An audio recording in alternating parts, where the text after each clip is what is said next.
کہ جو لوگ ہیں یا خالستان کا جو ڈیمانڈ کر رہے ہیں وہ اس طرح کے ٹیررسٹ جو کہتے ہیں کبھی پارلیمنٹ اڑا دیں گے, کبھی ایئر انڈیا کو اٹیک کر دیں گے, اس قسم کی باتیں کرتے ہیں, تو ان کو بھی ہم سپورٹ کرنے لگتے ہیں اور اپنے ٹی وی چینلز پہ دکھانے لگ جاتے ہیں.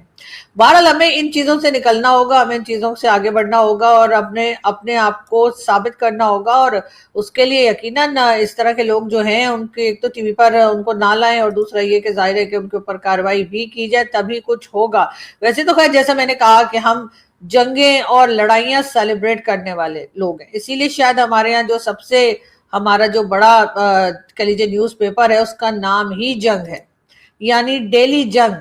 ڈیلی جنگ جو ہے وہ پاکستان کا اس وقت سب سے زیادہ بکنے والا, سب سے زیادہ چلنے والا, سب سے فیمس اور سب سے بڑا جو ہے وہ نیوز پیپر کہلاتا ہے اردو کا. اور ڈان جو ہے وہ تو خیر انگلش کا ہے, لیکن ڈان والے اتنی نفرتیں نہیں پھیلاتے جتنا کہ یہ جنگ والے نے تو نام ہی جنگ رکھا ہے. اس کا مطلب ہے ہم ہر وقت جنگ کے لیے تیار رہتے ہیں, ہم ہر وقت لڑنے کے لیے تیار رہتے ہیں. ہمارے سے آپ نے کبھی نہیں سنا ہوگا اکثر, بلکہ ہمارے جو منسٹرز ہیں ان سے آپ نے اکثر یہ سنا ہوگا کہ وہ کہتے ہیں ہم نے پاؤ کے بم بنا لیے, ہم چائنا سے میزائلز لے رہے ہیں, ہم چائنا سے جو ہے وہ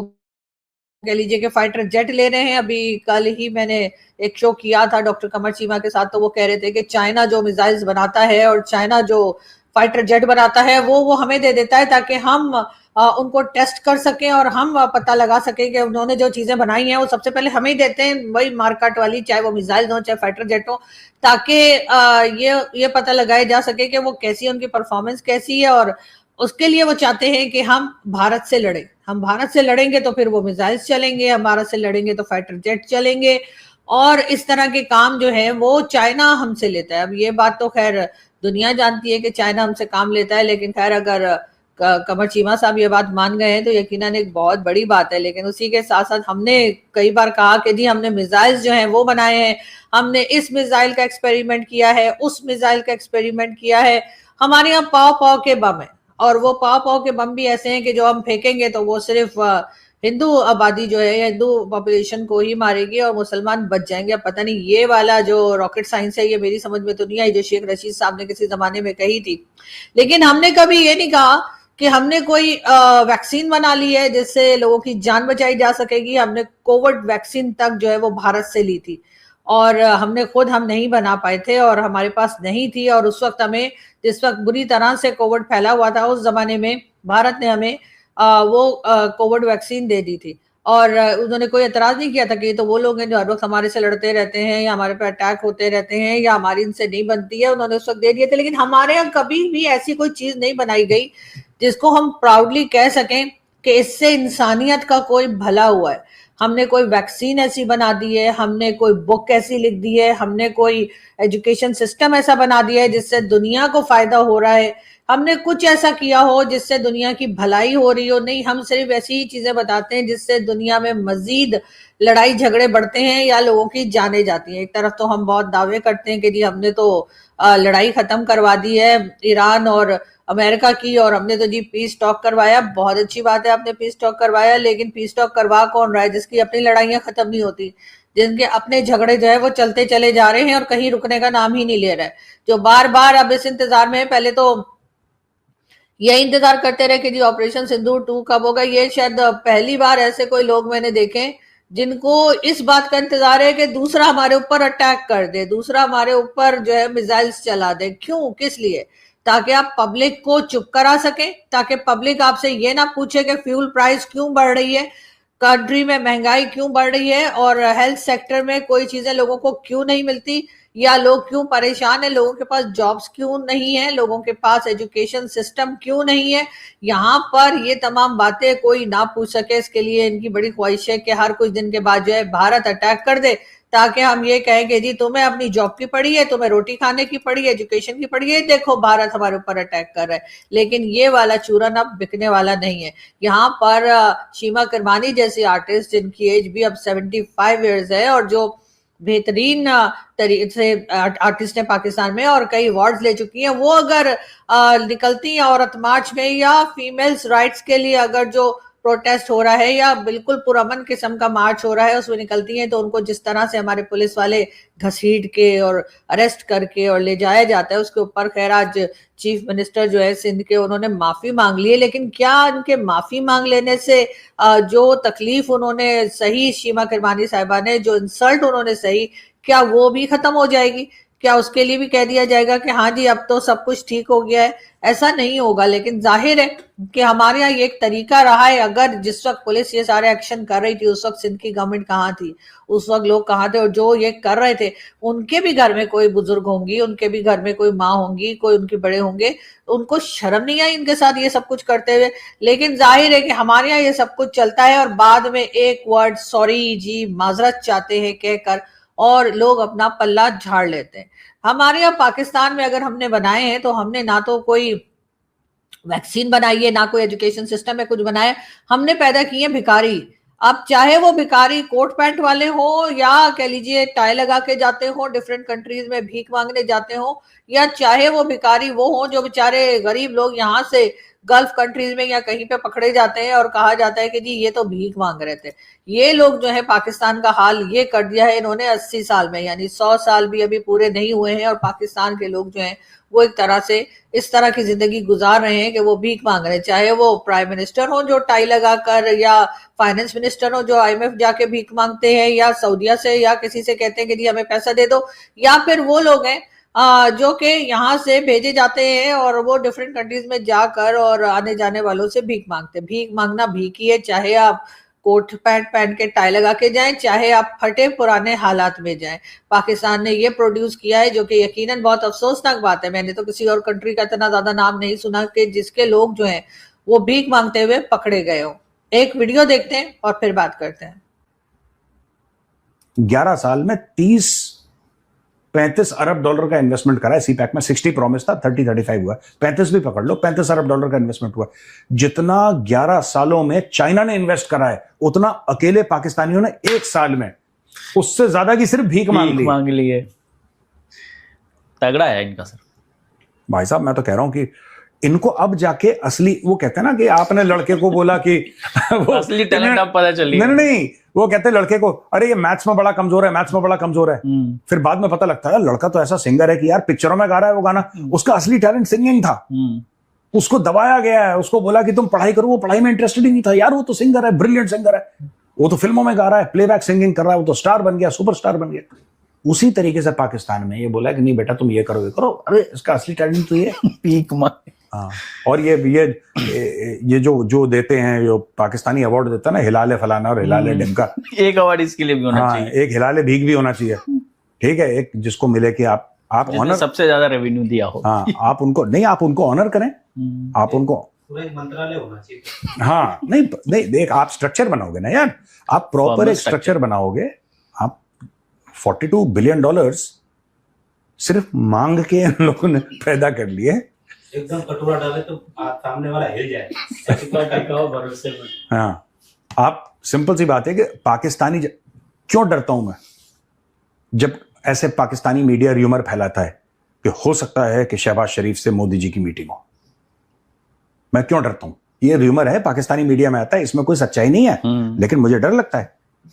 وہ آ کے مودی جی کے پیر پکڑ لے گا شہباز شریف کی, مودی جی آپ کو دینا پڑے گا, آپ ابھی دو 1 ارب ڈالر. اس نے پیر ہی ایسے پکڑ لیا مودی جی کے, مودی جی کیا کر لیں گے, کہیں گے ٹھیک ہے یار دے دے لگے چھوڑ یار, تو دیکھیں یہی تو پاکستانی اسٹریٹجی ہے. ایسے کیا کرے گا مودی جی کو. خیر یہ میجر گورو تھے, اور گورو جی ویسے تو خیر بہت کڑوی بات کیا کرتے ہیں اور اکثر ہی کڑوا ہی بولتے ہیں, لیکن یہ کہ کیا وہ جھوٹ بول رہے ہیں؟ کیا واقعی میں پاکستانیوں نے جو ہے وہ بھیک مانگ کر جو ہے وہ 42 کے 47 کتنے بتائے جاتے ہیں, 42 میرے خیال ہے $42 بلین نہیں بنائے؟ کیا چائنا جتنا انویسٹ کر چکا ہے اس سے کہیں زیادہ پاکستانی بھیک مانگ کر نہیں لے چکے؟ تو کڑوی بات ضرور کرتے ہیں انڈینز, ظاہر ہے کہ ان کو ایک پرابلم ہے پاکستان کے ساتھ اور وہ اس طرح کی باتیں کیا کرتے ہیں, لیکن کوئی مجھے یہ بتائے گا کہ کیا وہ جھوٹ بول رہے ہیں, کیا انہوں نے غلط کہا ہے, یہ تو باقاعدہ ایک طرح سے سمجھیں کہ نیوز پیپر میں بھی آ چکا ہے, میڈیا میں بھی یہ بات آ چکی ہے, اور ہمارے یہاں سے کئی یوٹیوبرز اور کئی جرنلسٹ یا میڈیا پرسن جو ہیں انہوں نے باقاعدہ اس کے اوپر شوز بھی کیے ہیں. خود میں نے کئی بار شوز کیے ہیں کہ پاکستانی جو ہیں وہ جا کر گلف میں اور کئی جگہ پر بھیک مانگتے پکڑے گئے, ڈیپورٹ کیے گئے ہیں, اور اس کے بعد اتنا پیسہ تو بالکل صحیح کہہ رہے ہیں گورو جی کہ اتنا پیسہ تو شاید ہمیں چائنا نے نہیں دیا جتنا پیسہ جو ہے وہ ہمارے لوگ بھیک مانگ کر لیا. تو ہمارا ٹیلنٹ جو ہے وہ اسی میں ہے. بار بار جو میجر گورو کہہ رہے ہیں کہ جی مودی جی سے ملنے کا کہا جاتا ہے کہ شاید ملاقات ہو جائے تو وہ شہباز شریف صاحب جو ہیں ان سے بھی کچھ لے آئیں گے, ویسے کہیں گے تو وہ یہی کہ دیکھیں مانگنے نہیں آیا لیکن مجبوری ہے. تو اب یہ مجبوری والا جو لون ہے, مجبوری والا جو پیسہ جو پاکستان مانگتا رہتا ہے, اس میں سے تو تبھی نکل پائیں گے نا جب ہماری اکانومی پہ کام کیا جائے گا, جب ٹریڈ ہوگی, جب آپ کچھ بنائیں گے, کچھ باہر بھیجیں گے, کچھ امپورٹ ایکسپورٹ ہوگی, کچھ ٹریڈ چلے گا, تبھی تو پاکستان کے پاس پیسہ اپنا آئے گا. ورنہ تو یہی ہے کہ ادھر سے مانگا ادھر دے دیا, ادھر سے مانگا ادھر دے دیا, یہی والی صورتحال رہے گی. اور ایسے میں اگر کسی کنٹری کے ساتھ آپ کی لڑائی جھگڑا یا آپ کی ٹینشن بنی ہے تو وہ ڈیفینیٹلی آپ کا مذاق اڑائے گی. وہ آپ کو ضرور کہیں گے کہ آپ یہاں سے تو بھکاری نکلتے ہیں, آپ یہاں سے تو ایسا ہے, آپ یہاں سے تو ویسا ہے. ایسی باتیں وہ اپنے شوز میں بھی کرتے ہیں, اور ایسی باتیں ظاہر ہے کہ سوشل میڈیا پر بھی ہوتی ہیں. اس پہ ہمیں برا بھی لگتا ہے, ظاہر ہے ہم ناراض بھی ہو جاتے ہیں کہ بھائی ایسے کیسے ہمیں کہہ دیا, لیکن بات ساری پھر وہی ہے کہ کیا وہ جھوٹ بول رہے ہیں, کیا وہ صحیح نہیں کہہ رہے. دوسری طرف ہم ابھی بڑے خوش ہیں کہ جی ڈونلڈ ٹرمپ جو ہے وہ پاکستان کا ساتھ دے رہے ہیں. ڈونلڈ ٹرمپ کا کہنا ہے کہ جی پاکستان میں انہوں نے پیس ٹاک کروا دی, یہ ہو گیا وہ ہو گیا. لیکن ڈونلڈ ٹرمپ جو ہے ایک بار پھر بھارت کے پرائم منسٹر سے بات کر رہے ہیں. ڈونلڈ ٹرمپ ایک بار پھر بھارت کے پرائم منسٹر کو الیکشن کی مبارکباد دے رہے ہیں, اور یہ تمام بات چیت چل رہی ہے. تو کس وقت ان کے ٹرمز صحیح ہو جائیں گے اور ہمارے سے بگڑ جائیں گے, اس بات کا ہمیں خاص دھیان رکھنا ہوگا. ویسے تو مجھے نہیں لگتا کہ اگر کسی کنٹری کے بھارت کے ساتھ ٹرمز ہیں تو ہمارے ساتھ خراب ہو جانے چاہیے, لیکن ہم نے ہمیشہ سے یہی دیکھا, چاہے وہ بنگلہ دیش ہو جس کے ٹرمز بھارت سے اچھے تھے تو ہمارے ساتھ 50 سال انہوں نے بات نہیں کی, اور فلائٹ سب بنتی ہیں, اور جس دن بھارت سے ان کی بگڑ گئی اس دن وہ فوراً ہماری طرف آ گئے یا ہم ان کی طرف چلے گئے. اور یہی حال افغانستان کا ہے کہ افغانستان کی بگڑ گئی تو ہماری بن گئی, ہماری بگڑے گی تو افغانستان کے ساتھ تو پھر بھارت کی بن جائے گی. اس طرح کی چیزیں جو ہیں وہ یقیناً ہمیں کہیں نہ کہیں ڈیمیج کر رہی ہیں, نقصان پہنچا رہی ہیں, لیکن ظاہر ہے کہ ہم نے قسم کھائی ہے کہ ہم نے عقل استعمال نہیں کرنی. ڈونلڈ ٹرمپ کی اگر ہم بات کریں تو جی ڈونلڈ ٹرمپ جو ہے ان کا موڈ کچھ ایسا لگ رہا ہے کہ جی اگر ایران نے تمام کنڈیشنز نہ مانی تو وہ وار دوبارہ سٹارٹ کر دیں گے, دوبارہ سے اٹیک شروع ہو جائیں گے, اور پہلے سے زیادہ شدت سے یہ اٹیکس جو ہیں یہ کیے جائیں گے. ایسا کہنا ہے ڈونلڈ ٹرمپ کا کہ جی ایران کو انہوں نے ہر طرح سے بتا دیا ہے, کہہ دیا ہے کہ جی یہ باتیں جو کنڈیشنز انہوں نے رکھی ہیں وہ ایران کو ماننی ہی ہوں گی. لیکن اگر ایران نہ مانا, جس کے چانسز زیادہ ہیں کیونکہ ابھی تک تو ایران کسی بات کو بھی لے کر امریکہ کی بات کو نہیں مانا ہے, اور اپنی کنڈیشنز بھی ایران نے رکھی ہیں, لیکن اگر نہیں مانا تو پھر اس کے بعد کہنا یہ ہے ڈونلڈ ٹرمپ کا کہ اگر نہ مانا تو پھر ہم اس کے اوپر دوبارہ اٹیک کر دیں گے. ایسے میں یقیناً پاکستان کو بھی تھوڑا سا ہوشیار ہو جانا چاہیے کہ ایسا نہ ہو کہ ایران کے خلاف جو ہے وہ امریکہ آپ کو استعمال کرے, اور بعد میں امریکہ تو اپنی جنگ شروع کرا کے, اپنی لڑائی شروع کرا کے ہمیشہ سے وہاں سے نکل جاتا ہے, جیسے وہ افغانستان سے نکل گیا اور ہم آج تک بھگت رہے. تو ایسا نہ ہو کہ ایسا ہی کچھ جو ہے وہ ایران کے ساتھ بھی ہو, اور ایران اس کے بعد یعنی افغانستان کا بارڈر تو پہلے ہی ایکٹیو ہے, پتہ لگا کہ ہماری طرف جو ہے وہ ایران کا بارڈر بھی جو ہے ایکٹیو کر کے, اور ڈونلڈ ٹرمپ جو ہے ٹاٹا بائی بائی کر کے نکل گئے, اور یہ یقیناً ہمیں سوٹ نہیں کرے گا اور ہم اس کو جو ہے افورڈ نہیں کر سکتے. سعودی کراؤن پرنس یا سعودی پرنس MBS نے اپنی ایئر اسپیس جو ہے وہ امریکہ کے لیے بند کر دی ہے. جی ہاں, یہ ایئر اسپیس جو ہے امریکہ کے لیے بند کی گئی ہے کیونکہ امریکہ کی طرف سے بغیر کہا جا رہا ہے جو ان کے اتحادی یا جو ان کے ساتھ لوگ ہیں گلف کنٹریز, ان سے بات کیے بغیر ہی ڈونلڈ ٹرمپ نے جو ہے فریڈم ایکشن یا فریڈم آپریشن کے نام سے جو کچھ چل رہا ہے وہ شروع کر دیا, اور اسٹریٹ آف ہارموز کو کنٹرول میں کرنے کی جو کوشش کی جا رہی ہے امریکہ کی طرف سے, اس میں بالکل بھی کانفیڈنس میں نہیں لیا گیا گلف کنٹریز کو, اور اس کے اوپر یقیناً MBS جو ہے وہ ناراض ہے, اور MBS نے US کے لیے جو ہے اپنی ایئر اسپیس بند کر دی ہے. باقی اسرائیل کے اٹیکس چل رہے ہیں، اسرائیل بیروت پر بھی اٹیک کر رہا ہے، اسرائیل لبنان پہ بھی اٹیک کر رہا ہے. اسرائیل نے وہ جو سیز فائر ہوا تھا اس میں میرے خیال ہے اسرائیل کو شامل ہی شاید نہیں کیا گیا، اس لیے کہ جس وقت یہاں پہ پیس ٹاک چل رہی تھی پاکستان میں اس وقت بھی اسرائیل کے اٹیکس جو تھے وہ چلتے چلے جا رہے تھے اور کوئی روکنے والا ٹوکنے والا موجود نہیں تھا. اور ڈونلڈ ٹرمپ تو ویسے بھی اسرائیل کو کچھ نہیں کہتے تو ظاہر ہے، بلکہ وہ تو ساتھ دیتے ہیں اسرائیل کا. ایسے میں پاکستان کو سوچ لینا چاہیے کہ اگر آپ امریکہ کے ساتھ کھڑے ہیں تو اس کا مطلب ہے کہ آپ اسرائیل کے ساتھ کھڑے ہیں. تو پھر اگر آپ اسرائیل کے ساتھ کھڑے ہیں تو پھر اس کا مطلب ہے کہ ایران والے ڈھکن تو ہے نہیں کہ ان کو سمجھ نہیں آئے گا کہ آپ کیا کر رہے ہیں. تو یہ جو ڈبل گیم ہمیشہ سے کھیلتے چلے آ رہے ہیں اس کا نقصان جو ہے وہ اٹھانا پڑ سکتا ہے. تو پاکستان کو تھوڑا سا اپنے آپ کو سنبھالنا ہوگا اور اپنی انڈیپینڈنٹ فورن پالیسی جو ہے وہ بنانی ہوگی، نہ کہ آپ کبھی چائنا کی مرضی سے چل رہے ہیں اور بھارت سے پنگے لے رہے ہیں اور کبھی آپ امریکہ کی مرضی سے چلتے ہوئے آپ ایران کے ساتھ جھگڑا مول لے رہے ہیں. اس کا نقصان صرف اور صرف پاکستان کو ہوگا. اس چیز کا خیال ان لوگوں کو رکھنا چاہیے جو پاکستان چلاتے ہیں، پالیسیز بناتے ہیں، فیصلے کرتے ہیں،